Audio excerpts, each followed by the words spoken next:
जीवन के कुछ ऐसे सबक हैं जो हर एक को शायद सीखने चाहिए।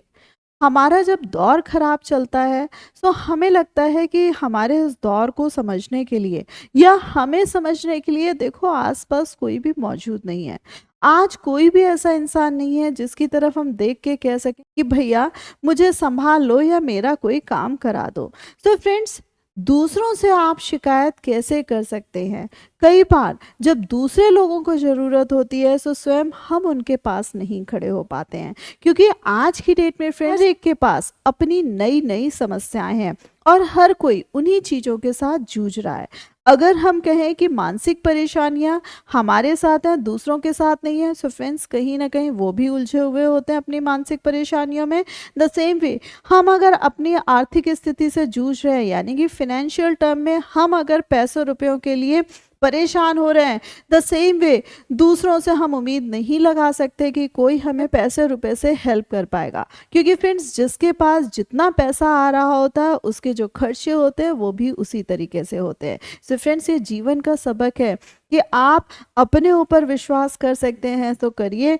ये दुनिया किसी का साथ नहीं दे पाती है और कल को जब सामने वालों को ज़रूरत होगी तो हम भी इस दुनिया में आते हैं और हो सकता है कि हम भी उनका उस तरीके से साथ ना दे पाएं। दूसरी चीज़ जो होती है फ्रेंड्स कि कई बार हमें लगता है कि हमारा जो बेहतर कल आना चाहिए वो कल कभी आ ही नहीं रहा है। सो इस बेहतर कल को बनाने के लिए फ्रेंड्स, आप अपने पास्ट में जो चीज़ें गलत हो चुकी हैं या पास्ट में आपके जो दिन खराब गए हैं, आप जाकर उनको तो फिक्स अप नहीं कर सकते हैं, यानी कि आप उनको नहीं सुधार सकते हैं, लेकिन यस, उनका तजुर्बा लेके उनसे कुछ बातें सीख के अपना ये जो आने वाला कल है उसको बेहतर बना सकते हैं।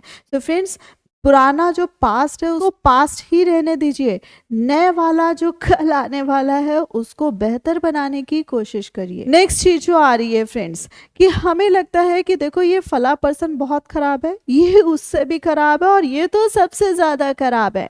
तो फ्रेंड्स, परफेक्शन जो होता है वो कभी ना तो किसी इंसान में होता है और ना ही किसी रिश्ते में होता है। तो फ्रेंड्स, जो इंसान आपका जितने दिन साथ दे दे, जिस तरीके से साथ दे दे, उसको उसी तरीके से एक्सेप्ट करिए। उसकी खूबियों को समझिए, उसकी खामियों को समझिए। खूबियां ले सकते हैं सो साथ में ले लीजिए और उसकी खामियों को नकारते हुए जितने दिन जैसे आपका रिश्ता निभ सकता है अच्छे से निभाइए। और जो फ्रेंड्स, समझने वाली बात होती है कि जो हम बात करते हैं अपने संबंधों की, रिश्तेदारों की या अपने रिलेशनशिप्स की, सो फ्रेंड्स हर रिलेशनशिप की कुछ ना कुछ मेंटेनेंस कॉस्ट होती है। यानी कि जैसे आप देखिए कि आप अगर किसी घर पे रह रहे हैं तो कभी आपका नल खराब हो रहा है, कभी आपकी लाइट खराब हो रही है, कभी कुछ खराब हो रहा है, सो वहाँ पर टाइम टू टाइम आपको मेंटेनेंस कॉस्ट लगानी पड़ती है, यानी कि कुछ पैसा खर्च करके उसको सही करना पड़ता है। द सेम वे, आपके सारे जो रिश्ते हैं, आपके रिलेशनशिप हैं, वो भी तभी तक सही चलती हैं जब तक आप उसमें इन्वेस्ट करते रहते हैं। पैसे रुपयों के फॉर्म में तो लगते ही लगते हैं, यानी कि टाइम टू टाइम आपको अपना बजट डिसाइड करना पड़ता है कि आपके यहाँ फला रिश्तेदार की बर्थडे है या उसके यहाँ छेदन मुंडन है या उसके यहाँ शादी है या उसके यहाँ फला फला ओकेजन है। सो वहाँ पर तो आपको इन्वेस्टमेंट करना ही पड़ेगा। द सेम वे, ये जो इन्वेस्टमेंट है वो टाइम का भी है, यानी कि आपको समय समय पर उनको समय भी देना पड़ेगा, तभी ये सारे के सारे रिश्ते आपके लिए जिंदा रहते हैं। और अब आप अगर सोचिए कि हमारे पास इतने सारे ये रिश्तेदार हैं या हमारे पास ये इतने सारे रिश्ते हैं, तो देखना मुसीबत जब पड़ेगी तो ये सारे के सारे मेरे काम आएंगे, तो उसमें भी नेकी कर दरिया में डालिए। यानी कि ये जितने के जितने रिश्ते बैठे हैं उनसे ये उम्मीद मत करिए, ये बस उसी दिन काम आएंगे जिस दिन आपके यहाँ ढोल ताशे बारात जानी है, उस दिन ये रिश्तेदार खड़े हो जाएंगे और खुदा ना खासा कोई हमी गमी हो गई तभी ये आ जाएंगे। बाकी ये जो सारे रिश्तेदार होते हैं या सारे रिश्ते होते हैं फ्रेंड्स, ये कहीं किसी काम नहीं आते, लेकिन कहते हैं कि भैया ये 2 दिन भी बड़े भारी पड़ते हैं, उन्हीं दिनों के लिए इन रिश्तों को बचा लीजिए। सो फ्रेंड्स, कहने की तो बात है कि भैया जीवन का ये सबक है, हम दुनिया में रहते हैं सो ये दुनियादारी हमें समझनी पड़ेगी, अदरवाइज लोग कहेंगे कि भैया उसकी बात मत करो, वो तो हमारे टच में ही नहीं रहता, या उसकी बात मत करो, उसे दुनियादारी नहीं आती है। सो फ्रेंड्स, अगर अभी तक नहीं सीखी है तो इसका जिस्ट भी समझ लीजिए और इसको कैसे निभाना है वो भी समझ लीजिए। और इसी में फिर जो सबसे बड़ी बात आ रही है कि दुनियादारी तो समझ लीजिए बट उससे पहले स्वयं को जरूर समझ लीजिए। यानी कि कई बार हम इतनी ज्यादा दुनियादारी समझ जाते हैं कि केवल हम इन रिश्तों को ही संभालते रह जाते हैं, हम खुद को कहीं ना कहीं गुमा बैठते हैं।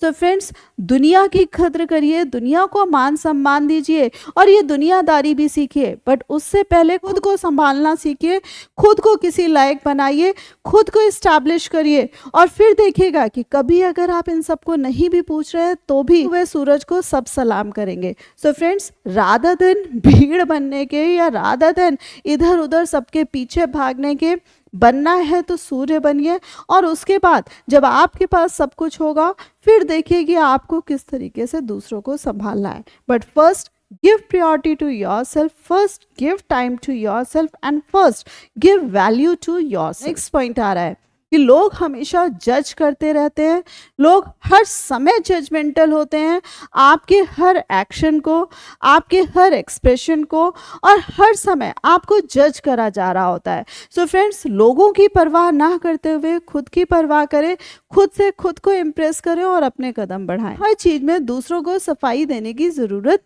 नहीं है। Last but not the least, ये जो जीवन है, ये जो मेरी लाइफ है, ये परफेक्ट नहीं है। लाइफ के प्रति मैं थैंकफुल इस वजह से हूँ क्योंकि इसने मुझे बहुत सारी चीजें दी हैं, वो चीजें नहीं दी थी उसके लिए मुझे काबिल बनाया था। जीवन के ये सबक लेते हुए अपनी लाइफ को आगे बढ़ाइए और मुड़ के पीछे मत देखिए। होप इस वीडियो के माध्यम से आपको बहुत सारी चीजें समझने को मिली होंगी, बट कौन सा पॉइंट सबसे ज्यादा अच्छा लगा मुझे कमेंट करके जरूर बताइएगा।